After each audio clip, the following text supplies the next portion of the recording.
Hi everyone, it's a pleasure to be able to speak with you today. I came to the University of Washington in 1993, and at the time, environmental and natural resources was not something that many econ departments specialized in. But UW was unusual in that it had three faculty who worked in this area. There was Greg Ellis, there was Robert Halverson, and Gardner Brown. And I came into this field because I trained as an engineer and I really was interested in the environment, but I found that engineering was really quite a useless skill. To make changes in policy, I was interested in cleaning rivers, I was interested in protecting endangered species, but none of that was really possible being an engineer. And I became an engineer only because that was one of two options given to me as an Indian. You could either become a doctor or an engineer, and I just picked one. Anyway, so I came to the University of Washington, and I went through the flow of courses like everyone else. And the interesting thing was, working with Gardner Brown, you didn't get much of his time during the day because he traveled a lot, he wasn't around a lot. But if you could go on a hike with him on Saturdays, then you had a chance to talk to him, which is what I did. I would go frequently because I like to hike and I like to talk to Gardner. And on one of these walks, he told me this story about how soldiers in Vietnam, when they first went there, they were all given penicillin to prevent them from getting gonorrhea. And at the beginning of the war, gonorrhea was almost 100% treatable with penicillin, but because of drug resistance, by the end of the war, it was completely ineffective. The penicillin was. And, we were talking about this, and, we were discussing how that was a lot like trees, and you cut some trees and then you have less left, and so it was like a resource problem. And I was really interested in natural resource problems, and so I went off and talked to some people about it at the hospital, and they were very interested in it, and that got me even more excited. And turns out that 20 years later, this is what I still do. I work on antibiotic resistance, but it goes back to that one conversation on a hike. I even forget where, somewhere in the Cascades, to talk about just life in general and things that one would talk to an advisor about. And when I came back to the department, I remember some people asking, well, why is that even economics? And that was a good question. When I gave my first seminar on this, this was an important question, but it was so essentially economics because it was about allocating a scarce resource, which was antibiotic effectiveness. And it had so much in common with natural resource problems that it really became a subfield of the natural resources literature. So that's what I did my PhD on. I got my dream job at Resources for the Future, which really studies environmental natural resources. And then I really went on to a career on global health and infectious diseases and work that I really cared about because it made a difference in people's lives in a way that that was my motivation for coming into economics in the first place. And when I look back, there are a few things that stand out about my time at UW, which really influenced everything that I've done since then.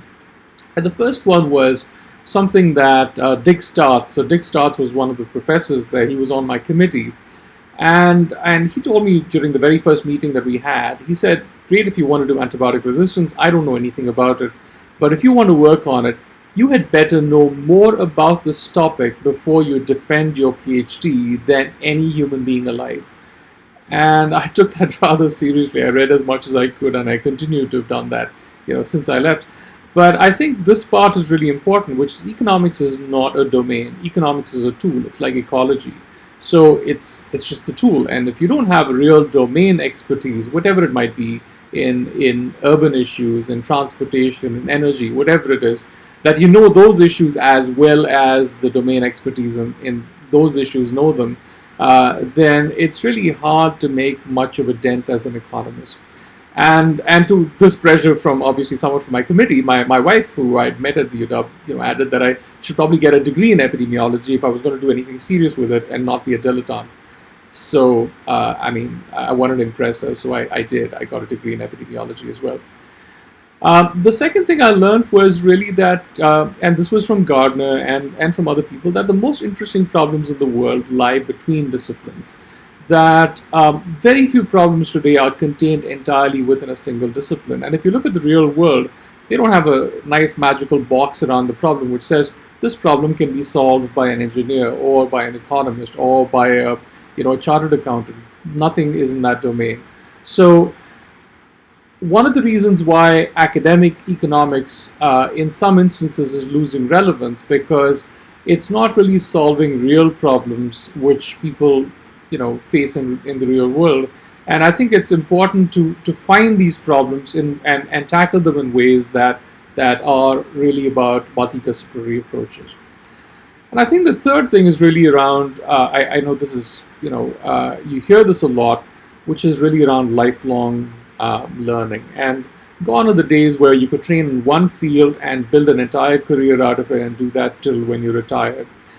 We live in an exponential world. The world is changing a lot because of technology, but the rate of change is much faster today than when it was 20 years ago. Exponentially, this is the rate at which this is growing. And I think that this is something to be prepared for as you go out in the real world, so that you don't feel that you're sort of out of relevance for what you're doing in just about 10 or 15 years, when you realistically have a career that's going to last maybe 50 or 60 years. And thanks to COVID, things are going to change a lot more dramatically than they even have been. And extrapolating from the past is not going to be a good guide to the future. Everything is going to change. Four-year college is probably going to be up for discussion. If people can learn from home, why do four-year college in the way that we need? And does it really solve the problems of lifelong learning? What about transportation? Do we need all this transportation to get people to work and back if a lot of people can work from home and do that quite effectively? Do we need office space? What about our energy consumption? What about transportation, airline travel, or even how we make choices about, about vacationing, about seeing places? What's the role of virtual reality there? Where does AI fit in? And there's going to be privacy questions that come in. So I think the world is going to change really importantly, and also in positive ways, just, like it will probably for climate change. So, looking back, UW gave me many things. It gave me 2 degrees. I got one in epidemiology, and then, of course, my PhD in economics. It gave me a wife, very important. It gave me friends for life. It gave me an appointment as an affiliate professor at the Department of Global Health many years ago, which I continued to come back for. And it gave me a lasting love for the outdoors, and it was a spectacular time to be there. I learned to ski when I was in Seattle. At the age of 21, and something I could have never learned in the town in which I grew up with, in Chennai, where the minimum recorded temperature ever was 57 degrees back in 1895. So to all of these things that UW gave me, I'll add this honor of being the distinguished alumnus from the department, which really means a lot to me. That department really meant a lot to me, and I think I really owe a huge debt of gratitude to everything that I learned there. So I'm sorry I won't be able to attend this gathering and meet all of you in person, but I do hope that you all will look back at this period as not just a time of disease and ill health, but really a time of opportunity when the world changed in many ways, and for the better for a long time to come.